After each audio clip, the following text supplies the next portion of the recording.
Hi friends, இப்போ நம்ம பார்க்குற collections work blouse saree, chiffon sarees.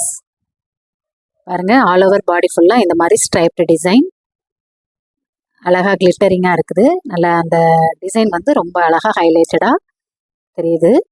கட்டுறதுக்கு ரொம்ப சாஃப்டாக இருக்கும். 6 கலர்ஸ் அவைலபிளாக இருக்குது. உங்களுக்கு என்ன கலர் பிடிச்சிருக்குதோ அதை நீங்கள் ஸ்க்ரீன்ஷாட் எடுத்து ஸ்க்ரீனில் தெரிகிற வாட்ஸ்அப் நம்பருக்கு சென்ட் பண்ணுங்கள். எல்லா கலர்ஸுமே நல்ல ஒரு பிரைட் கலர்ஸ். இது ஒரு அருமையான ரெட் கலர். ப்ளவுஸில் ஒர்க் கொடுத்துருக்காங்க, நல்ல குட்டி குட்டி சீக்வன்ஸ் ஒர்க் கொடுத்துருக்காங்க. அது பார்க்க ரொம்ப செமையாக இருக்குது. பாருங்கள், இது ஒரு அருமையான green colour. Price 350 plus shipping charge. உங்களுக்கு என்ன கலர் பிடிச்சிருக்கோ அதை நீங்கள் வாங்கிக்கலாம். Thank you friends.